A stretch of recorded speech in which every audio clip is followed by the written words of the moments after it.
my gosh, I'm flying! Woohoo! Matt, are you in here?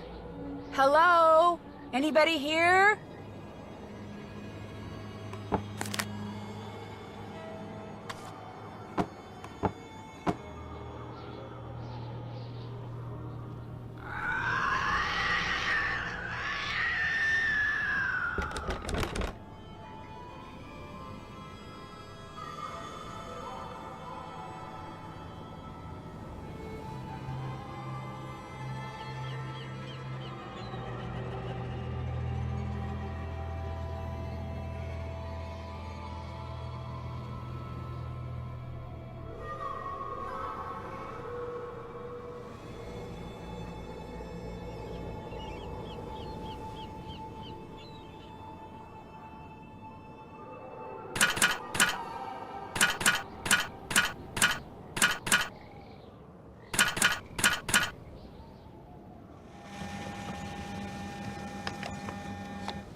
You have a lead?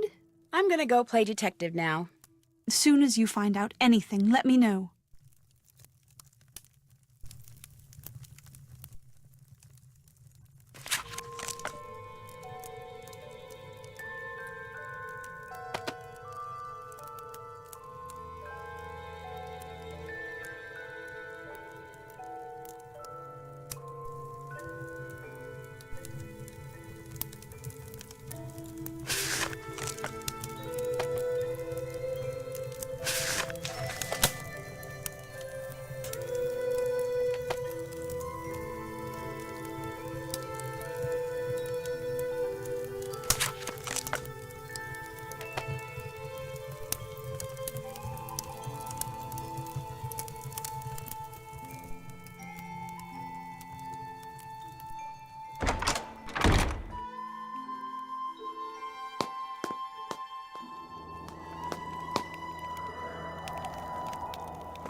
I think this doll is supposed to be me.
What's going on? I'll see you later, okay? Drop by anytime.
Oh my gosh.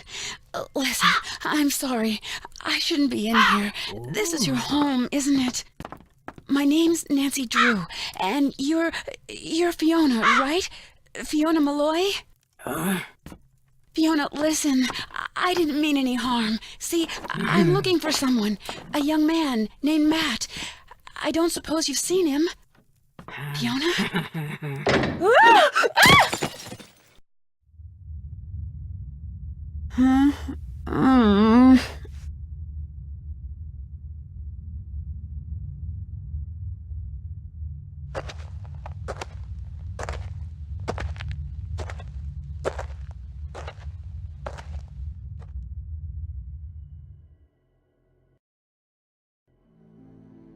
No, don't touch that!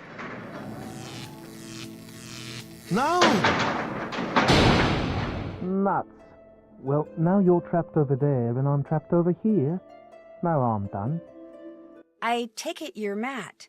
I'm Nancy Drew, the maid of honor. Thrilled, I'm sure. You wouldn't happen to have a tunnel boring machine in your pocket, would you? Or food? Do you have any food on you? A biscuit or two? Some crisps? Cocoa Kringle? Anything? Sorry. Oh, the only thing that woman in the shabby dress ever gives me are carrots and potatoes and such. I've been wandering around down here for days. I want something full of sugar and nice, greasy fat. You know, real food. Just how did you wind up down here anyway? I stumbled upon the entrance to a secret passage in the nursery, so I thought it would be jolly good fun to make some ghostly sorts of noise from inside it and give Kyler a fright. But all of a sudden this crow flew in through the window and came straight at my eyes. I fell backwards into the passage trying to get away from it, and the next thing I knew, I was falling through a hole in the floor. Fortunately, I only fell about 2 meters. So I got to my feet, and since it was dark and my glasses were knocked off when that crow attacked me, I started feeling my way along the wall, looking for a ladder or something so I could climb back up. But instead, my hand hit some sort of button. A siren went off, the door above me slid shut, and there I was. I yelled until I was hoarse, but no use. I was trapped. So I felt my way along the tunnel, looking for another way out, until I got to the lab you're standing in, at which point I blundered into the button you just pressed, siren goes off, door comes down, and suddenly I'm even more trapped. Not long after that, the doors at the top of the silo slid open, so I looked up, and by squinting really hard, I could see an old woman with long hair, wearing a long ratty dress, just standing there, looking down at me. I called to her, told her who I was and what had happened. I told her everything, called to her till I went hoarse again, but she just stood there. I even tossed my ring up to her, saying, "Go ahead, keep it, just get me the heck out of here." Nothing. How often does she show up? I haven't kept track. All I know is, every once in a while the silo slides open, and she'll be standing up there in the fresh air looking down at me. Then I get showered with vegetables, she goes away, and the silo slides shut. Whenever I talk to her, she kind of grunts as if she understands what I'm saying, yet she refuses to help me. It's like I'm her pet or something, and now there's 2 of us. Dibs on the potatoes. Are you sure there's no way out of here?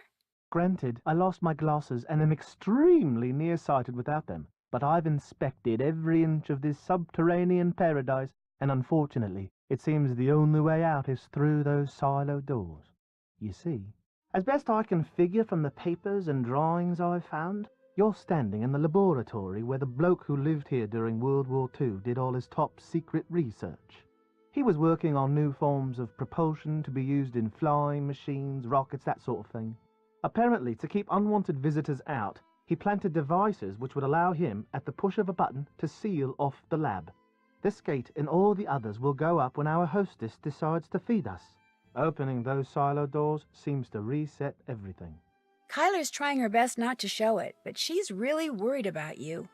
That's the worst of it, knowing that my eagerness to play a silly prank on her is going to wind up ruining the wedding. She's going to be so disappointed, and humiliated, and appalled. She'll never forgive me. What an idiot I am. I love her so much, and I am so lucky a mongrel like me landing someone as smart and beautiful as her, and now, whether I ever get out of here or not, I'm going to lose her. What an unthinking, short-sighted, immature idiot. For a while, Kit was convinced you'd disappear because you had decided you didn't want to marry Kyler after all. I'm not surprised. The fact is, soon after we got here, he tried to tell me I was about to make a colossal mistake and that I should call off the wedding. Such wishful thinking on his part is exactly why I didn't ask him to be my best man. Oh, I made up some excuse about office politics and occupational expediency, but Kit was, and is, and hopefully always will be, my best friend. But having him be my best man knowing he's still smitten with Kyler? I figured I'd pass. Mr. Delaney, the caretaker? He thinks you were spirited away by fairies.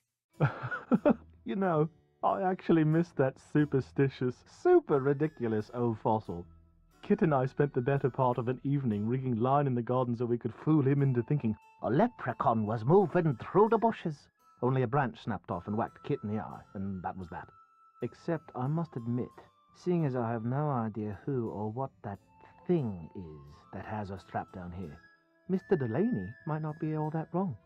I'm pretty sure her name's Fiona. She's the daughter of Malloy, the guy who was doing all the research down here.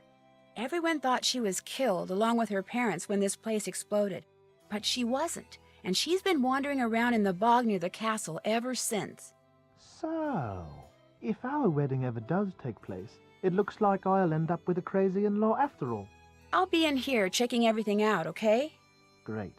Why don't I wait right here?